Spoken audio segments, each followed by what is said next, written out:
एक दिन की बात है, एकदा गृहीदाशीषु यशोदा नंदगेहिनी कर्मांतर नियुक्तास्तु निर्ममंथ स्वयं नदी यानि यानि हि गीतानि तद्बाल चरितानि च दधि निर्मंथने काले स्मरन्ति तान्यगायत। बहुत सुंदर प्रसंग है, आप सभी जरूर सुने इस प्रसंग को। एक दिन की बात है कि मैया यशोदा कन्हैया के लिए दधि मंथन कर रही है। दही मथ रही कि माखन निकले तो लाला को खिलाऊं, लेकिन कैसे कर रही है?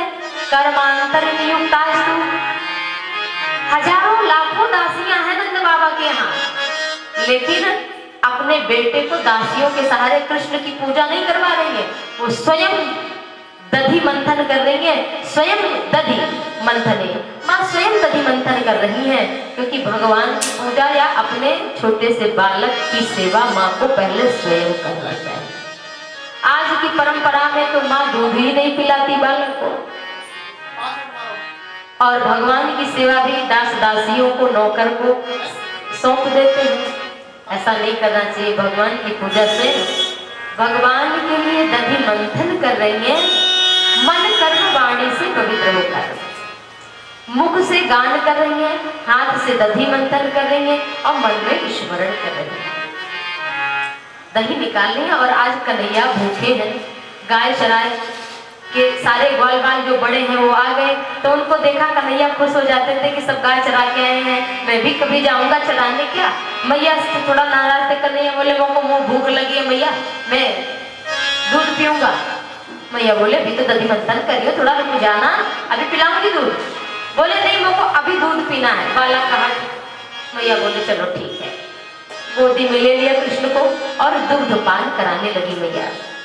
देखा सामने आंगन पे चूल्हे में दूध रखा हुआ है, लाखों गायों का दूध 10,000 गायों को पिलाया जाता है, और 10,000 गायों का दूध 1,000 गायों को पिलाया जाता है। 1,000 गायों का दूध 100 गायों को पिलाया जाता है।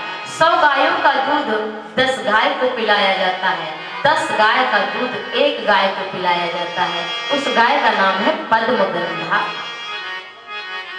तो इतना मजबूत मैया व्यवस्था करी है, और आज वो दूध चूल्हे पे रखा है।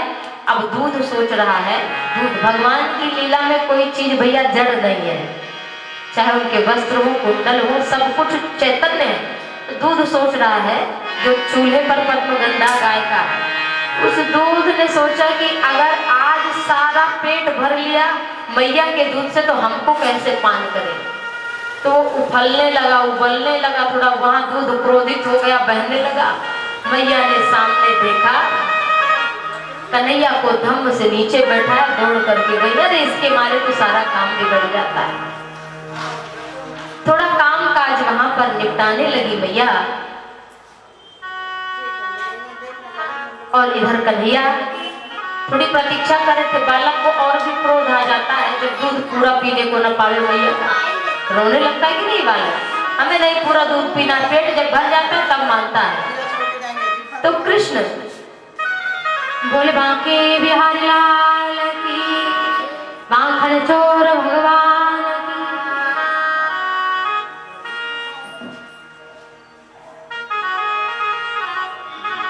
मैया सोच रही है कि थोड़ा काम कर लूं। माँ को देर हुई तो कृष्ण भगवान को गुस्साया और लोढ़ा पड़ा हुआ था, सिलबट्टा, सासू माँ के जमाने की मटकी, वो माँ उसी में मंथन कर रही थी। 4-6 मटकियां। कन्हैया को गुस्सा आया और उठा नहीं पा रहे तो छोटे जीभ निकाल के दांत के नीचे उठाया और धम्म से मार दिया मटके में, जो बहुत बड़ा मटका था जिसमें दधि मंथन मैया कर रही थी। इतना दूध के साथ दही, वो जो मट्ठा जो था सब माखन सब पूरे आंगन में बिखरा दिया कृष्ण ने, और अब बैठ गए। लेकिन फिर गुस्से के बाद कृष्ण लीला कर रहे हैं, सोच रहे हैं मैया हमको मारेगी, इतना सारा हमने नुकसान कर दिया है, अब तो माँ आएगी और हमको बहुत मारेगी। तो कृष्ण ने क्या किया, भृत्वाम शास्त्र, झूठे के आंसू लगा लिए, पानी लिया और पानी दोनों आंखों में लगा लिया कि मैया अगर आ भी गई तो सोचेगी कन्हैया रो रहा, थोड़ा दया कर देगी, थोड़ा दया आ जाएगी। भगवान पूरी लीला कर रहे हैं, आंसू लगा करके बैठे हैं और ऊखल पर चढ़ गए थे। मैया को देर हुई और जो माखन बचा कुचा है घर का वो वानरों को खिड़की से खिलाए गए और देखे जा रहे हैं, आंसू भी लगे हैं और छोटे से कृष्ण वानरों को अपने घर का माखन खिला रहे हैं, चिपके ग्वाल बालों को खिला रहे हैं, पीछे बार बार देखते हुए कि मैया आ न जाए। और मैया यशोदा आ ही गई। अब जैसे देखा ऊखल से कन्हैया धम्म से कूद गए। अब कूद गए, अब कन्हैया आगे आगे, मैया पीछे पीछे, कन्हैया आगे आगे, मैया थक गई। कृष्ण को थोड़ी दया आई, क्या हुआ माँ, क्यों पकड़ रहे हो उनको? अरे लाला आ जाओ। अब जब ना पकड़ में आ रही है तो सारी गोपियां इस लीला को देखने के लिए इकट्ठा हो गई। आज नारद आदि भी इस लीला को देख रहे हैं। काहे आऊं मैया, ना आऊंगा, मारोगी, हाथ में छड़ी है। मैया बोली लो छड़ी फेंक देती हूँ। और फिर कृष्ण बोले ठीक है आ जाऊंगा, करूंगी क्या, पकड़ के मारोगी हमको? ना, पूजा करूंगी। काहे, आज उत्सव है घर में, तो नहला धुला दूं तुम्हें। मैया ने बहला करके, क्योंकि पकड़ तो आने देते कृष्ण, ऐसे मैया ने कहकर और फिर मैया ने धम्म से कृष्ण को पकड़ लिया। पकड़ करके सोचने लगी कि आज इसे दंड नहीं दूंगी तो ये बिगड़ जाएगा मेरा बेटा, फिर लोग बदनामी करेंगे, अभी से इतना उद्यम करता है। मैया ने सोचा कि हमारे बेटे का नुकसान ना हो जाए, इसका भविष्य ना बिगड़ जाए। मैया तो बालक मान रही है और कृष्ण के लिए फिर 2 अंगुल रस्सी कम पड़ती है। जब मैया रस्सी लेकर के आती है तो ना चांतर ना बहिर्यस्य न पूर्वम ना पी चापरम पूर्वम परम बहिश्चांतर जगतो यो जगज्जेह। जिनका ना आदि है ना अंत है ना मध्य है, उस परमात्मा को माँ यशोदा बांधना चाहती है रस्सी से। पूरे घर की रस्सी इकट्ठी कर ली, लेकिन जब बांधती है तो अंगुल 2 कम पड़ जाती है, केवल 2 अंगुल। ये क्या है? संत जन कहते हैं भगवान की 2 शक्तियां हैं, एक ऐश्वर्य शक्ति है, एक माधुर्य शक्ति। ऐश्वर्य शक्ति कहती है कि ये परब्रह्म परमात्मा इन्हें यशोदा तुम कभी बांध नहीं सकती, और माधुर्य शक्ति कहती है कि ब्रह्म होगे तुम्हारे घर के, हमारे घर के तो ये लाला है, गोपाल है, बालक है, इनको तो मैं बांध के रहूंगी। इसलिए 2 अंगुल रस्सी कम पड़ती है। 2 अंगुल इसलिए क्योंकि कुबेर के पुत्र है यमला अर्जुन। यमला अर्जुन आज वृक्ष योनि में नारद जी के श्राप के द्वारा कुबेर के पुत्र नलकूबर और मणिग्रीव जिनका नाम है वो वृक्ष योनि में पड़े हैं, उनका उद्धार करना है, इसलिए मानो 2 अंगुल रस्सी कम पड़ जाती है। और ब्रह्म और जीव है तो इसलिए 2 अंगुल रस्सी कम पड़ जाती है। लेकिन जब मैया बांधते बांधते थक गई तो सारी गोपियां हंसने लगी। अरे तेरे लाला के भाग्य में यशोदा बंधन है ही नहीं, ये तो बंधन मुक्त करने वाला, उसको बंधन में बांध रही हो। मैया निराश हो गई कि यार मेरी बड़ी बेइज्जती हो रही है। तो भगवान दृष्टवा परिश्रमं कृष्ण, भगवान ने देखा मेरी माँ को बड़ी परिश्रम, बड़ी कठिनाई हो रही है, दुख हो रहा है, तो कृपया सीत स्व बंधने, कृपा करके भगवान स्वयं बंधन में बंध गए। और जब बंधन में बंध गए मैया चली गई, ऊखल में रस्सी से बांध दिया। अभी कार्तिक मास जो बीता है ना, इसको दामोदर मास भी कहा जाता है, जो भी बीता है कार्तिक, तो इसी मास में मैया ने दाम माने रस्सी, उदर माने पेट, तो दामोदर मास इसीलिए उसे कहा जाता है कार्तिक महीने को, क्योंकि इसी महीने में मैया ने कृष्ण के पेट से रस्सी बांधी थी ऊखल में, इसलिए इसका नाम दामोदर मास पड़ा था। बोले दामोदर भगवान की। और भगवान फिर जब मैया काम में चली गई तो ऊखल को खिसकाते खिसकाते ड्योढ़ी के बाहर गए और 2 यमलार्जुन के वृक्ष उनके बीच में जरा सा ऊखल को फंसाया, एक एक पत्ते कांप गए और वृक्ष धम्म से गिरा। मैया यशोदा भागी दौड़ करके, सारी गोपियां भागी, और इधर यमला अर्जुन जो मणिग्रीव नलकूबर है वो मुक्त हो गए, अपने स्वरूप में आ गए और बंधन में बंधे हुए भगवान की स्तुति कर रहे हैं। वाणी गुणानुकथने श्रवणो कथायां हस्तौ च कर्मसु मनस्तौ पादयोर्नः स्मृत्याम शिरस्तव निवास जगत प्रणामे दृष्टि सताम दर्शनेस्तु भवत्तनूनां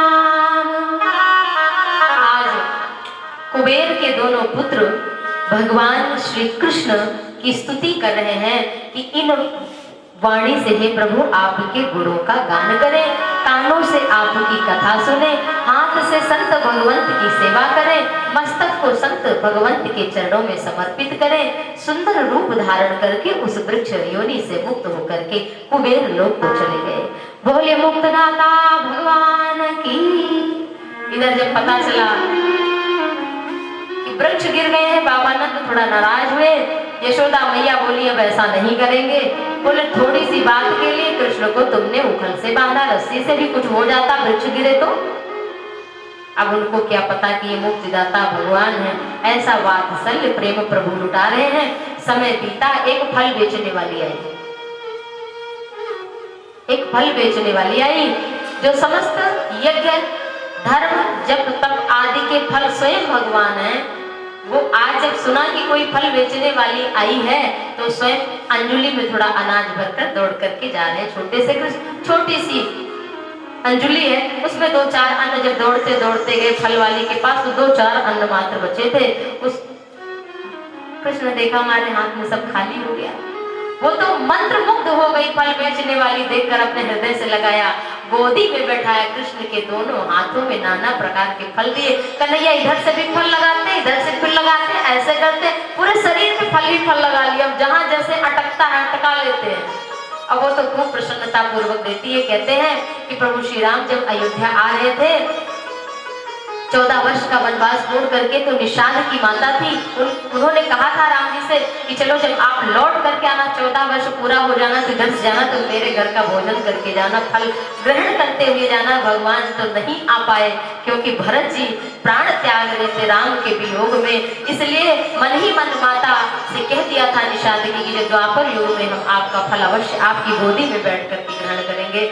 आज वही भगवान फल दे ग्रहण कर रहे हैं और फल ले लिया।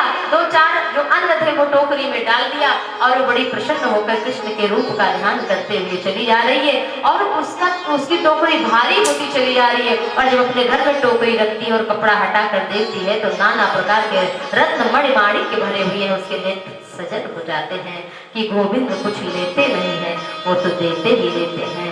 ऐसे हमारे प्रभु हैं।